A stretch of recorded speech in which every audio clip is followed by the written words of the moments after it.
Dios, el Espíritu Santo quiere que tú entres en un estado de indignación por tu condición espiritual. Hasta que tú no tengas indignación, hasta que no haya un momento en que tú dices, ya esto se acabó. ¿Sabes qué? No va a llegar el momento del quiebre. ¿Sabes por qué? Porque el Espíritu Santo no quiere hacer nada en tu vida que tú no desees primero. Y si tú no estás aburrido, si tú no estás harto de vivir en miseria espiritual, continuarás viviendo en miseria espiritual. Porque el Espíritu Santo solamente hace aquello que tú pides de lo profundo de tu ser. Tienes que estar convencido.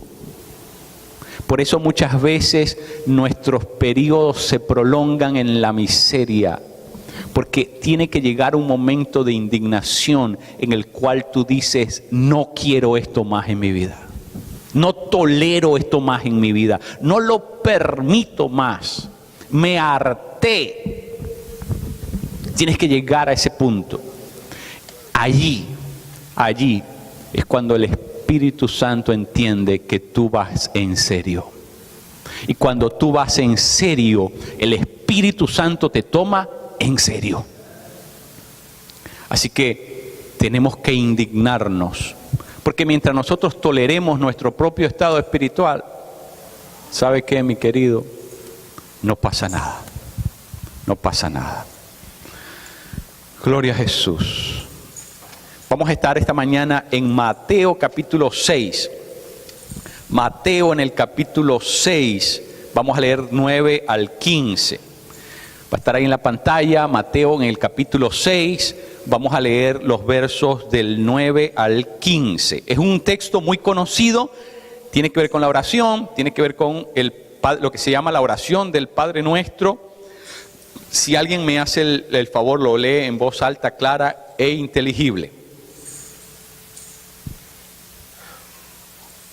Vosotros pues oraréis así: Padre nuestro que estás en los cielos, santificado sea tu nombre. Venga tu reino, hágase tu voluntad, como en el cielo, así también en la tierra. El pan nuestro de cada día, dánoslo hoy. Y perdona nuestras deudas, como también nosotros perdonamos a nuestros deudores. Y no nos dejes caer en la tentación, mas líbranos del mal, porque tuyo es el reino, y el poder, y la gloria, por los siglos de los siglos. Amén. Porque si perdonáis a los hombres sus ofensas, os perdonará también a vosotros vuestro Padre Celestial. Mas si no perdonáis a los hombres sus ofensas, tampoco vuestro Padre os perdonará vuestras ofensas. Palabra de Dios. Amén. Gloria a Jesús. Aleluya. Qué bueno. Este texto es un texto conocido. Quiero que lo entendamos y que reforcemos los principios que comenzamos a estudiar la semana pasada. La semana pasada fue muy simple.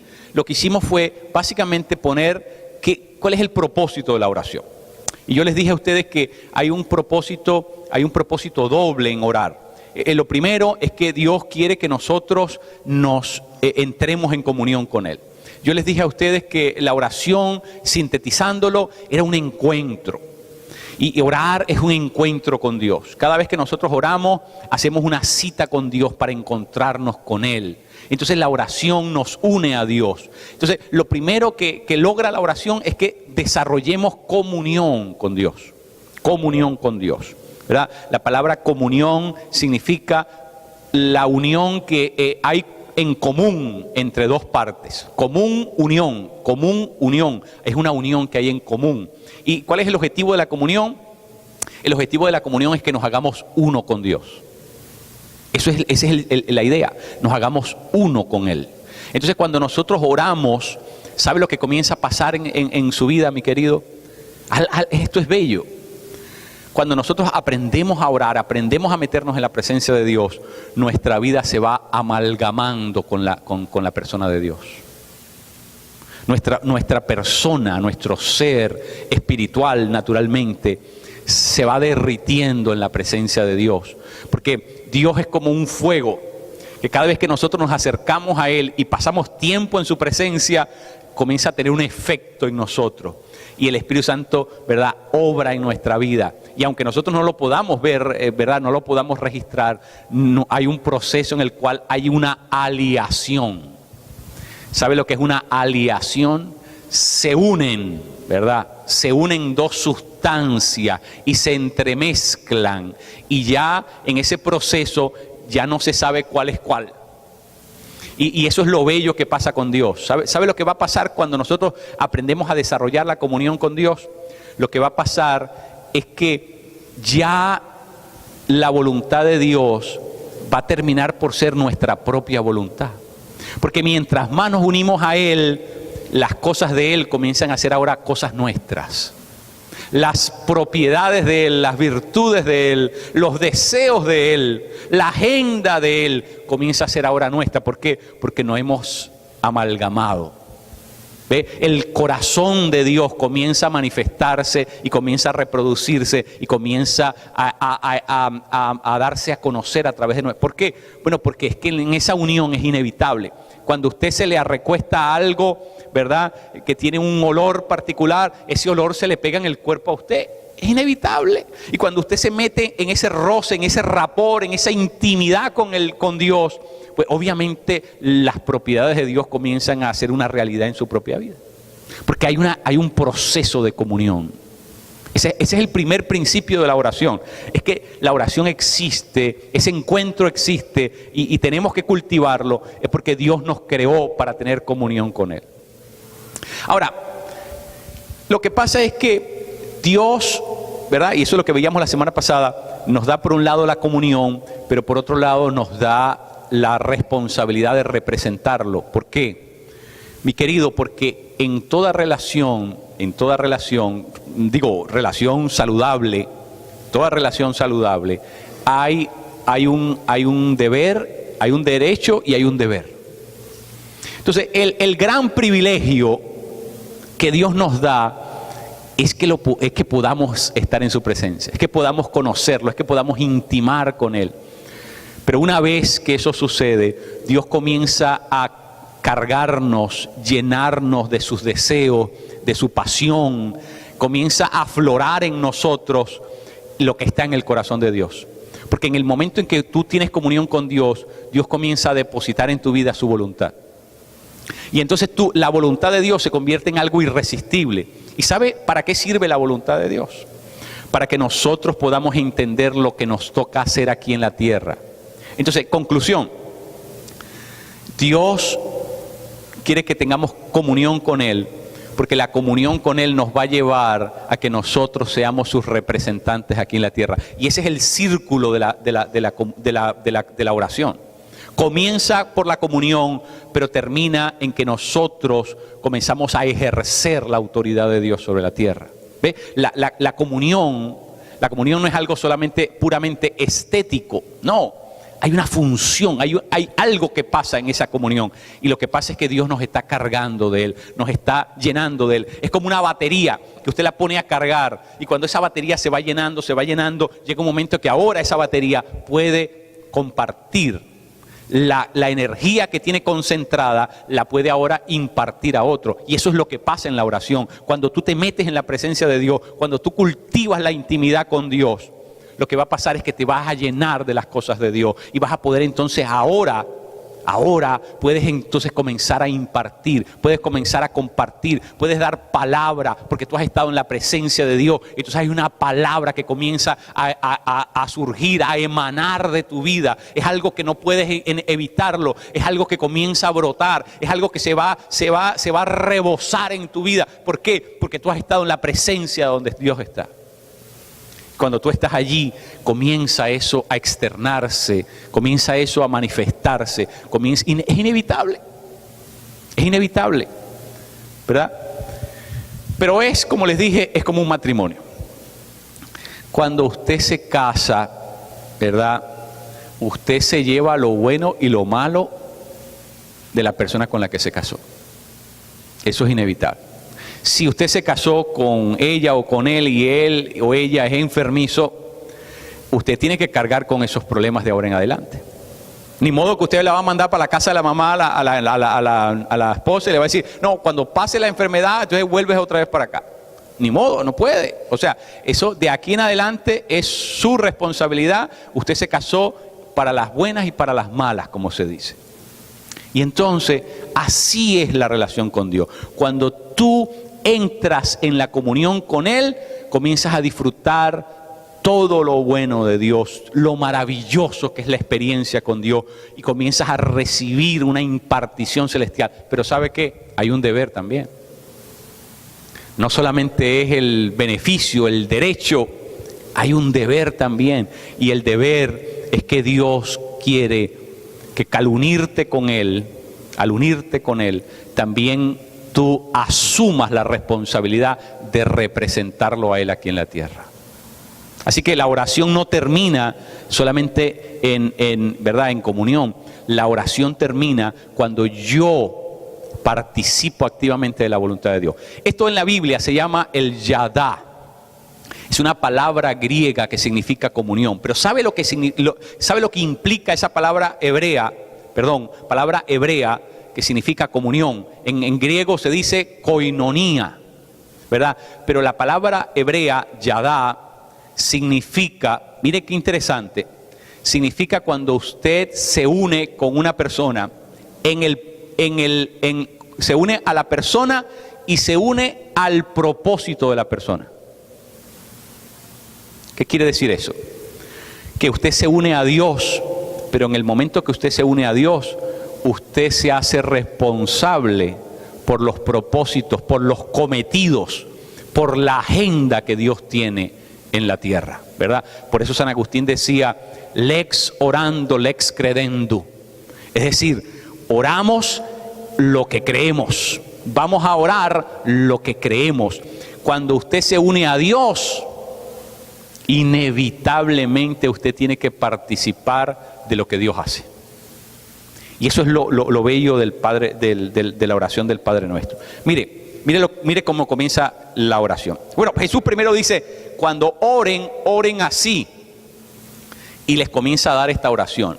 Ahora, quiero aclarar, la oración del Padre Nuestro es lo que se llama técnicamente una oración índice. ¿Por qué se llama una oración índice? Porque el objetivo de Jesús es realmente, no es que nosotros la repitamos y que eso se convierta en una especie de conjuro y cada vez que repetimos el Padre Nuestro, entonces algo mágico va a pasar. No, eso no es la idea. La idea es que entendamos cuáles son las partes. Por eso se llama la oración índice, porque lo que nos está diciendo es en qué consiste orar. Eso nos da las partes de la oración. Pero mire lo más importante, cómo comienza la oración. Declarando, Padre nuestro que estás en el cielo. Así es como comienza. ¿Qué quiere decir esto? Que usted no puede orar, mi querido, si Dios no es su papá. ¿Qué quiere decir eso en concreto? Que la oración hay una precondición para orar.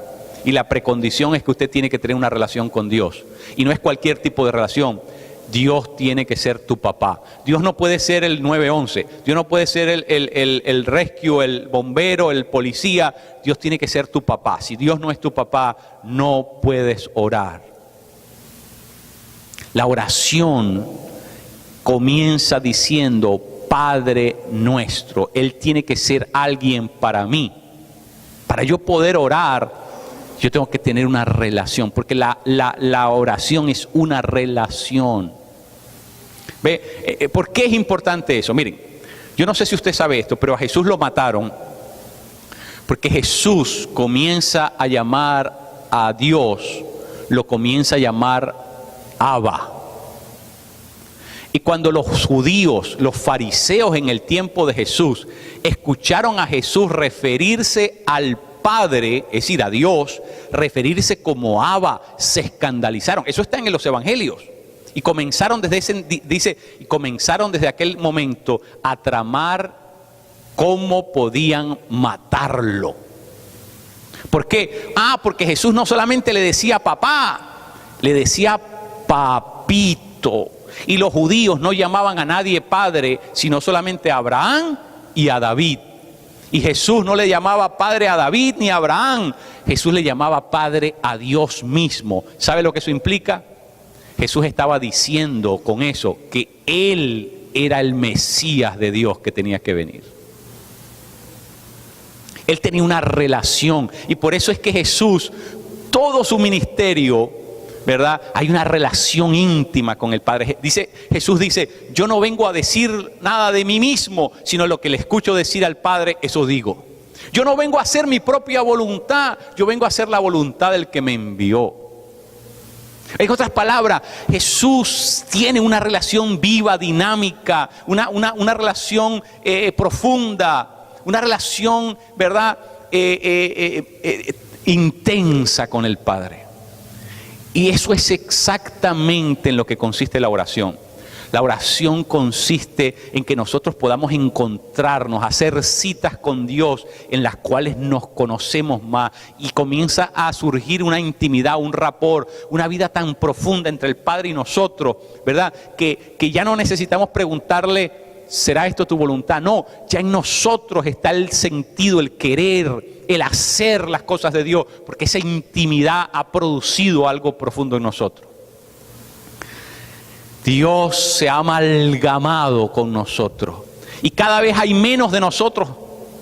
¿Por qué? Porque lo de Dios comienza a reemplazar lo nuestro. Pablo decía, ya no vivo yo, sino que Cristo vive en mí. ¿Por qué?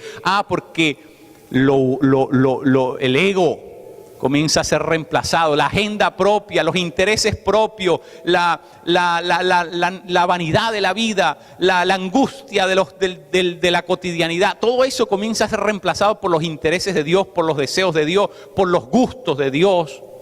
Y entonces el ser humano, ¿verdad?, cada vez tiene una relación tan cercana a Dios. Y eso es lo que logra la oración, mi querido. ¿Ve? Entonces, por eso Jesús dice, mire, la oración no consiste en repetir algo 1000 veces, ¿verdad? No usen falsas, vanas palabrerío, porque los fariseos, ¿qué hacían? Comenzaban a sacar todas sus palabras de domingueras y comenzaban a usar, ¿verdad? Eran tipos grandielocuentes cuando oraban, porque creían que iban a impresionar a Dios y repetían una cosa 500 millones de veces porque de alguna manera Dios finalmente iba, mire, no. La oración no es nada de eso. La oración es algo fresco. La oración es algo cotidiano. La oración es algo cotidiano. Muchas veces nosotros imaginamos que el orar es encerrarnos en un closet. Si a usted le da resultado eso, métase en el closet, ¿verdad? Pero sabe que a mí, lo personal, yo paso el día orando cotidianamente. Yo camino aquí en el barrio donde vivo, camino 1 hora y esa hora estoy hablando con mi Padre, así como si Él fuera aquí al lado. Y la gente se me queda mirando, ¿y este tipo qué? ¿Se le voló el seso o el tipo acaba de salir de algún hospital psiquiátrico? Me vale. Yo estoy hablando con mi Padre. Yo estoy dirigiéndole y le abro mi corazón. ¿Y sabe qué? Me toma el Espíritu Santo en una esquina y le adoro, le alabo. Me vale. Yo sigo orando, sigo caminando. ¿Sabe por qué? Porque no hay ningún lugar especial para orar.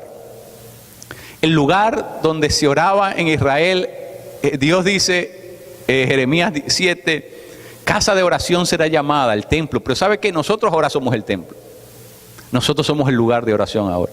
Cada uno de nosotros es el lugar de oración. En otras palabras, donde quiera que tú estés, es el lugar correcto para orar. ¿Por qué? Porque tú eres el lugar correcto para orar. Tú eres el templo de Dios. Tú eres el templo de Dios. Así que cualquier sitio es bueno. Porque ¿sabe qué? La oración es una relación.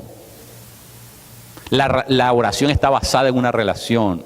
No es algo mecánico, no es algo que tiene que ser artificial, ¿verdad? Esas oraciones artificiales que, ¿verdad? Que uno, ¿verdad? Son como como copiadas o sacadas de alguna parte, o que alguien las escuchó en la radio y las repite, y entonces es la misma fraseología desgastada que no comunica lo que está en el corazón de la persona, sino es repetir una jerga evangélica sumamente trajinada, trillada, y ¿sabe qué? Eso no es lo que Dios, eso no es orar. Eso no es orar.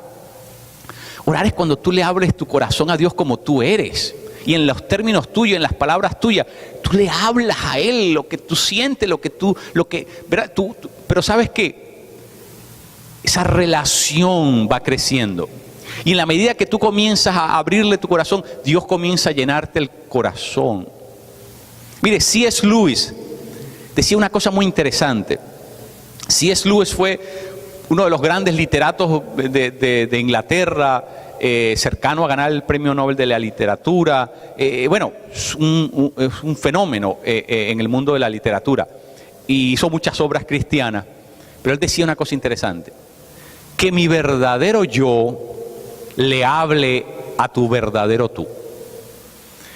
¿Sabe por qué? Porque muchas veces tenemos una concepción equivocada de quién es Él y tenemos una pretensión equivocada de quién somos nosotros.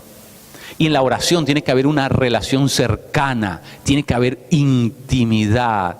Tú no oras para impresionar al papá.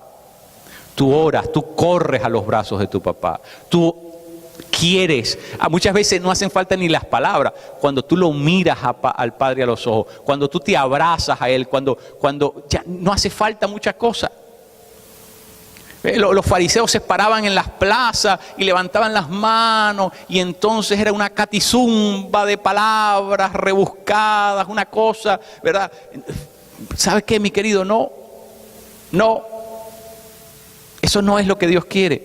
Dios quiere que tú derrames tu corazón en su presencia, que tú vengas como eres, que tú no tengas ninguna otra pretensión, que tú lo único que quieras es estar con Él, disfrutarlo a Él. Mire, ¿sabe qué cosa mata la intimidad? Cuando nosotros nos acercamos a Dios solamente para pedirle un montón de cosas. Llevamos una lista completa de todo lo que necesitamos y queremos y escúcheme, y no es que es malo pedirle a Dios, pero yo le voy a decir algo. Cuando tú desarrollas intimidad, es decir, cuando tú vienes al encuentro por Él y no por lo que Él te puede dar, ¿sabe lo que comienza a pasar? Dios se encarga de lo tuyo. Ya no tienes que pedirle tanto por lo tuyo, porque Dios es íntimo contigo y Dios se va a exceder y te va a dar más de lo que... ¿Sabe por qué, mi querido? Porque la precondición para orar es tener un estatus de hijo. Y cuando tú te sabes hijo en la presencia de Él, no necesitas pedirle tanto. Es más, le voy a decir algo.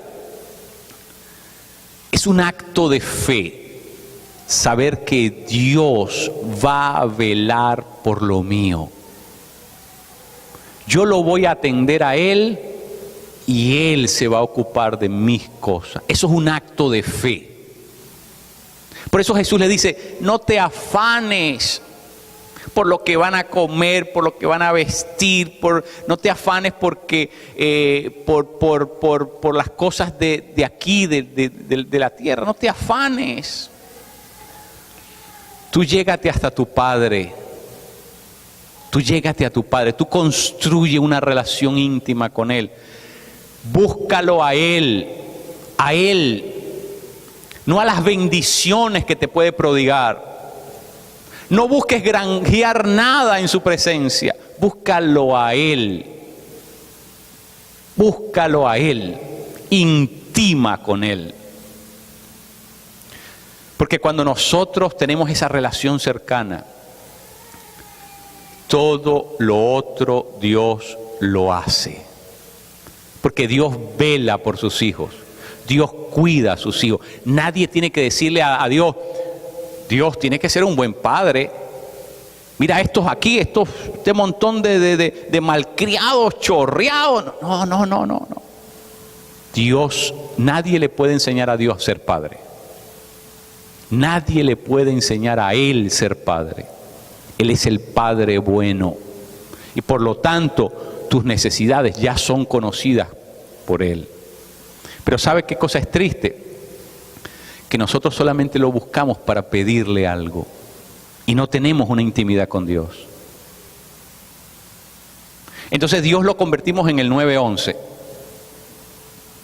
Cuando la cosa aprieta, cuando la cosa está, y ya no, humanamente, ya llamamos a Juan, y llamamos a Pedro, y no nos resolvieron. El 911. ¿Sabe qué? No es lo que Dios quiere. Eso no es lo que Dios quiere. Mira, ahí está sonando el 911. Entonces, eso no es lo que Dios quiere, mi querido. Dios quiere que nosotros tengamos una relación con Él. Cuando usted tiene una relación con el Padre y el Padre sabe quién eres tú, el Padre busca favorecerse, busca atenderte, busca cuidar de las cosas tuyas. No tienes que preocuparte más, no tienes que preocuparte más por eso. No tienes que preocuparte más. Eso es lo importante, lo que necesitamos entender. Ahora mire, fíjense, lo que les dije, esto es dual, es doble, ¿sí? Va de los dos lados, ¿no? Lo primero es que tenemos que tener comunión con Él. Pero fíjese lo segundo que está aquí. ¿Qué es lo segundo? ¿Qué es lo segundo que está aquí? Mire, siga leyendo. Dice: Padre nuestro que estás en el cielo, santificado sea tu nombre. Ya establecimos que tiene que haber una relación, pero fíjese lo segundo. Vénganos tu reino, hágase tu voluntad, como se hace en el cielo, también aquí en la tierra. ¿Pasamos de qué? Pasamos de atenderlo a Él, santificar su nombre, estar en intimidad en su presencia, amalgamarnos con Él, como hemos dicho. ¿Pasamos a qué ahora? Comenzamos a tomar el deseo de Dios, eso es lo que se llama su voluntad. La voluntad no es otra cosa que el deseo del corazón de Dios. Comenzamos a tomar el deseo de Dios y lo comenzamos a pedir. Vénganos tu reino. ¿Sabe por qué pedimos el reino? Porque el reino de Dios es donde la voluntad de Dios se ejecuta perfectamente. Entonces, ¿qué comenzamos a hacer? Mire, cuando usted tiene intimidad con Dios, cuando usted sabe que Dios es papá para usted, eso va a producir identidad de hijo. Y cuando tú tienes identidad de hijo, sabes lo que te toca hacer para representar a tu Padre. Representar a Dios significa envolvernos en hacer que su reino sea establecido sobre la tierra. En eso es que consiste la identidad de un hijo. Un hijo existe para que la voluntad de Dios se ejecute aquí también. Como se ejecuta en el cielo de forma cabal y perfecta, también aquí en la tierra. Entonces, cuando tú oras, no solamente tienes intimidad, no solamente te llenas espiritualmente, sino que te capacitas en el espíritu para comenzar a traer la voluntad de Dios, para comenzar a hacer que la voluntad de Dios comience a tener un lugar concreto aquí en la tierra.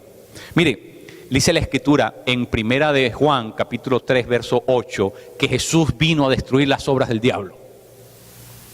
¿Quién puede destruir las obras del diablo sino aquellos que son los hijos de Dios? Dios quiere que nosotros, como sus hijos, por medio de nuestras acciones, trayendo el reino, invocando el reino de Dios y viviendo alineados por la voluntad de Dios, seamos capaces de destruir las obras del diablo. Esa es la representación que Dios quiere. Eso es lo que Dios quiere que yo haga. Miren, en otras palabras, cuando yo entro en la intimidad con Dios, termino por convertirme en socio de Dios, en lo que Dios quiere hacer aquí en la tierra, en su empresa aquí en la tierra, en lo que Él se ha propuesto hacer aquí en la tierra. Y eso es lo que un hijo maduro tiene que hacer. Un hijo maduro, un hijo que ha entrado en la intimidad, se termina por convertir en un hijo responsable.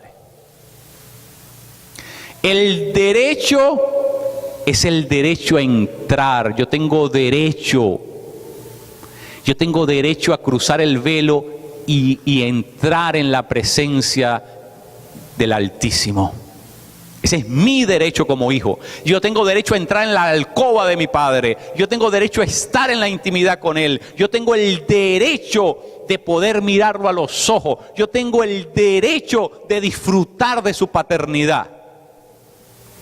Pero yo tengo el deber de representarlo en la tierra, el deber de hacer que su voluntad se cumpla cabalmente aquí, el deber de traer su reino, de manifestar las señales del reino. Ese es el deber de un hijo. Ahora, ¿sabe qué, mi querido?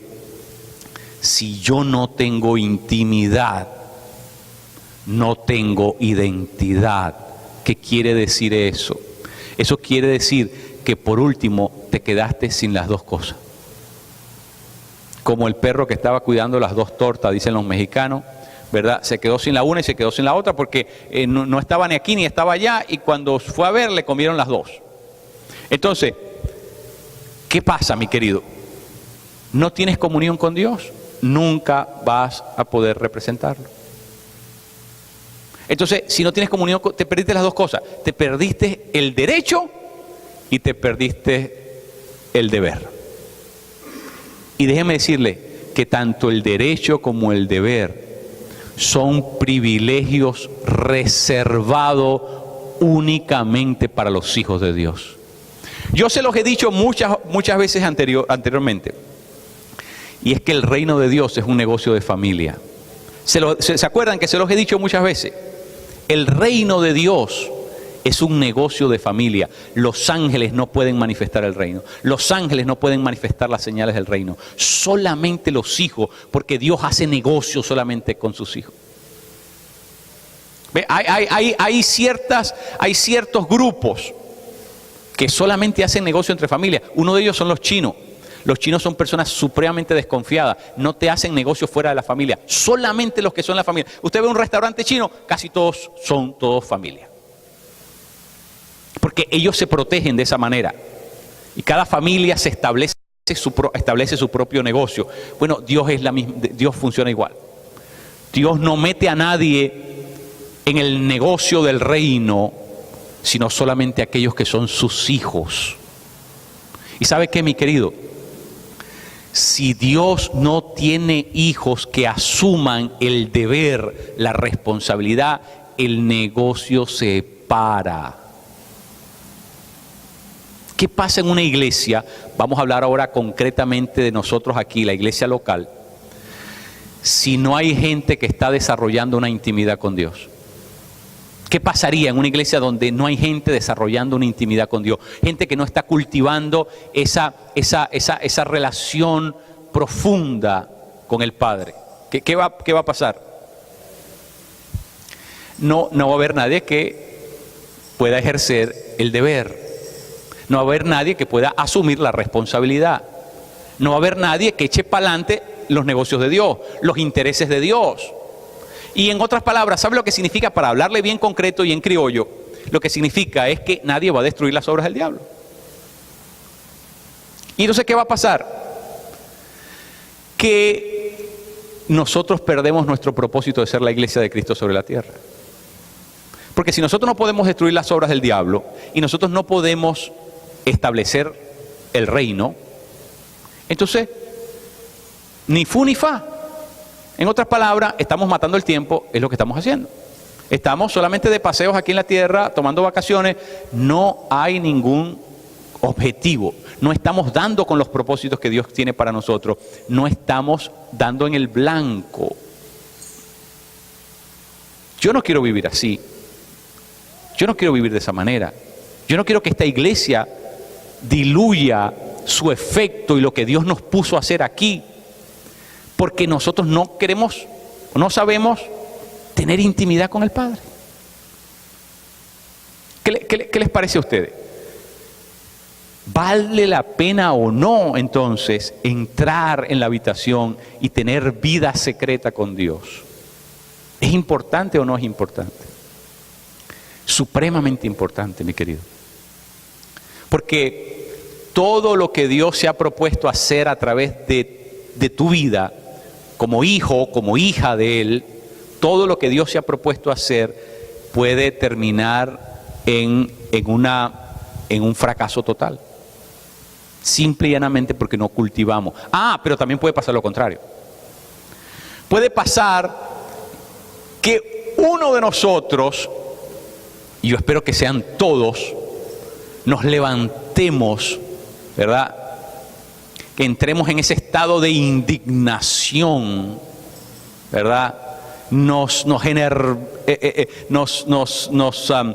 surja un sentido de celo espiritual, nos crezca en nosotros una rabia santa, ¿verdad? Y digamos, no, espérate, yo soy un hijo, yo tengo el derecho de tener intimidad con Él, yo tengo el derecho de entrar en la presencia porque el velo fue rasgado para que yo pueda ejercer el derecho de estar delante del trono de la gracia. Tiene que haber uno de nosotros que se indigna y dice, yo quiero estar allí, yo quiero disfrutar eso, yo quiero pasar tiempo en la presencia de mi Padre, yo quiero conocerlo más, yo quiero llenarme de Él, yo quiero. Cuando eso sucede, ¿sabes qué, mi querido? Satanás comienza a preocuparse. Porque mientras nosotros no paremos en la presencia de Dios, mire, ¿sabe qué? Ni le hacemos cosquilla a Satanás. Satanás ni se preocupa. Satanás no nos pone ni cuidado, no nos presta atención. Porque no representamos ningún peligro para Él. No representamos ningún peligro para Él. Pero cuando usted comienza a intimar con Dios y usted comienza a cultivar ese tiempo con su Padre y usted comienza a tener vida secreta con Dios, Satanás comienza a sentirse amenazado. No hay nada que haga incomodar más al enemigo que vernos a nosotros tener comunión con nuestro Padre. Porque Él sabe que de la comunión, de la intimidad, surge la identidad.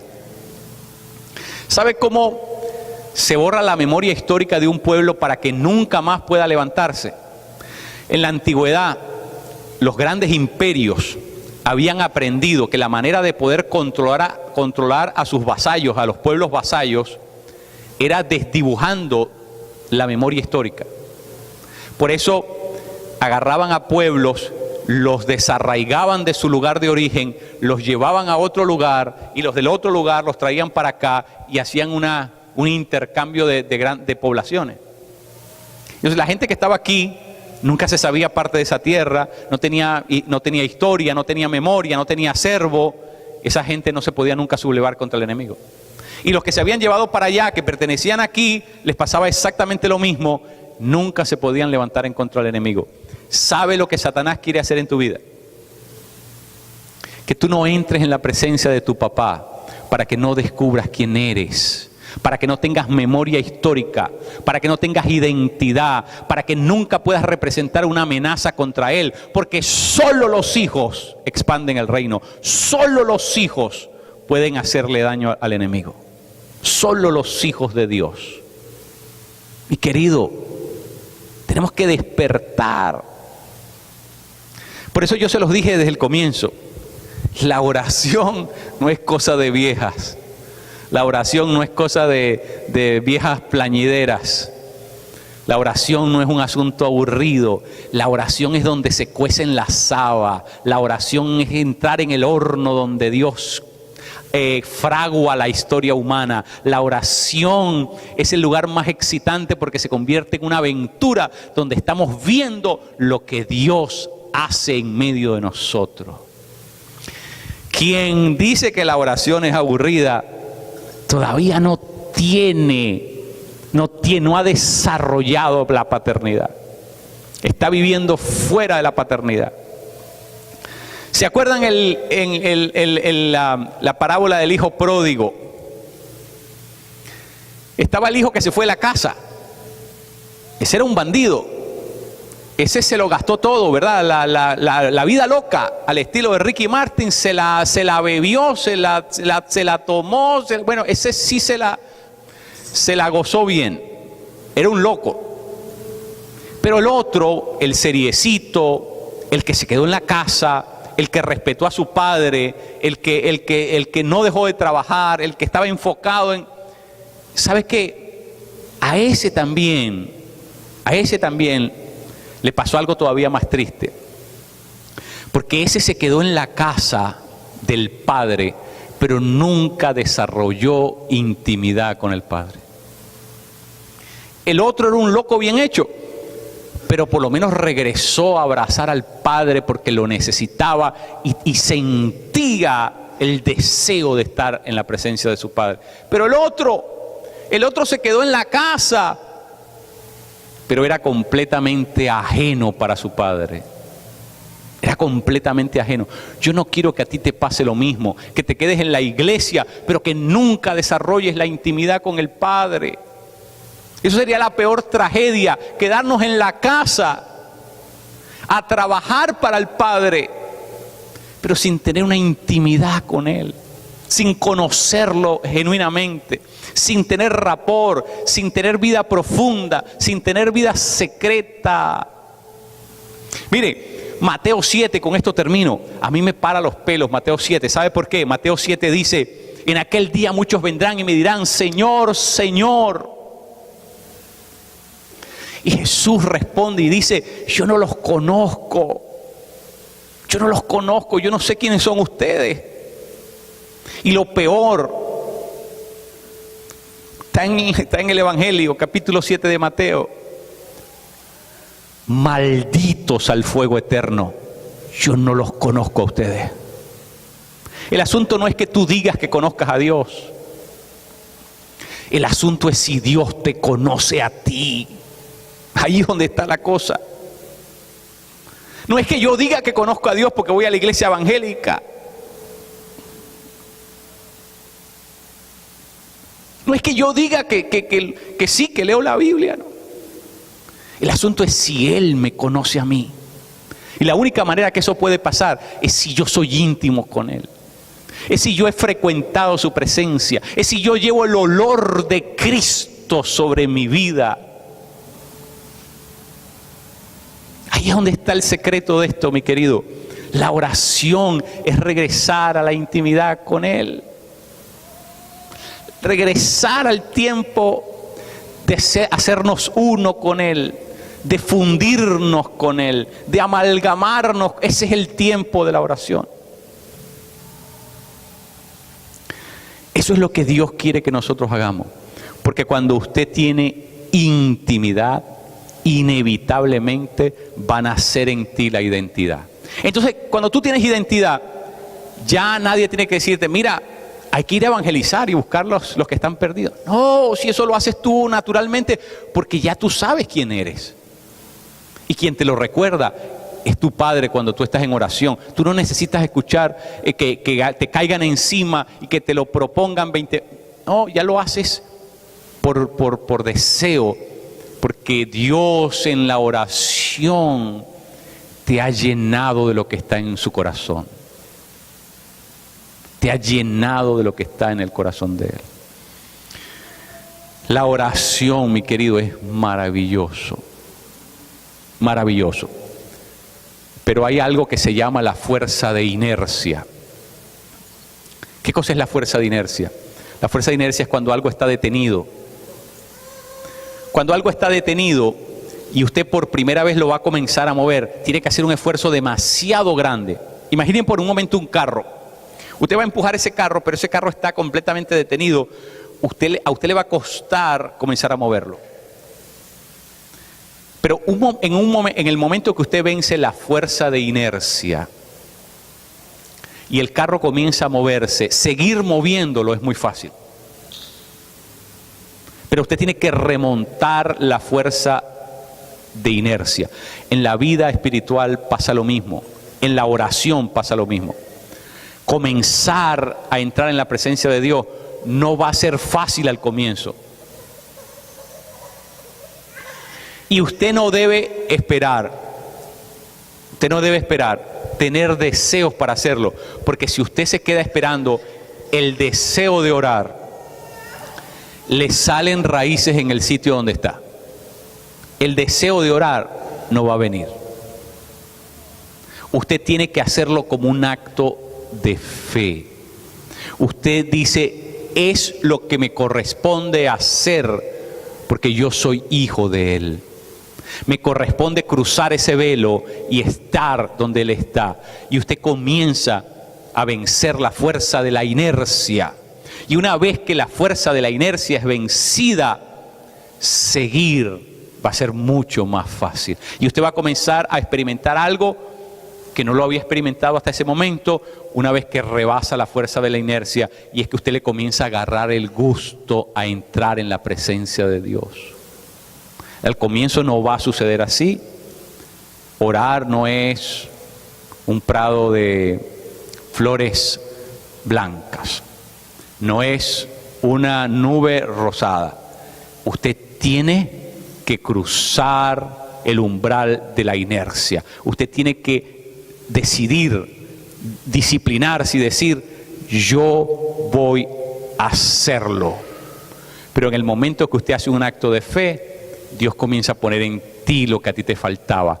Comienza a poner pasión, comienza a poner deseo, comienza a poner entusiasmo, comienza a poner en ti un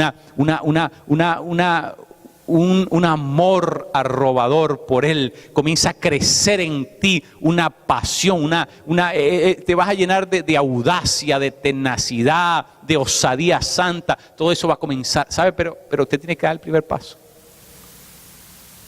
Y es el paso más fuerte. Y seguramente por unos días tú vas a decir, aquí no está pasando nada, aquí no se está moviendo nada. Pero ¿sabe qué, mi querido? Ese es tu Padre. Ese es tu Padre. Tienes que seguir frecuentándolo, tienes que enamorarte de Él, tienes que crecer en ese nexo con Él. Porque lo que va a pasar después, ¿sabe lo que dice la Escritura?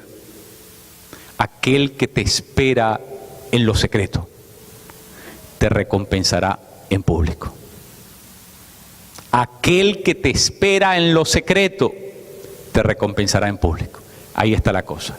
Si no hay vida secreta, no va a haber tampoco vida pública. Si no tengo intimidad, no lo puedo representar. Si no tengo intimidad, no puedo hacer lo que es mi deber, mi responsabilidad. No va a haber vida pública. Si no hay vida secreta, no va a haber vida pública.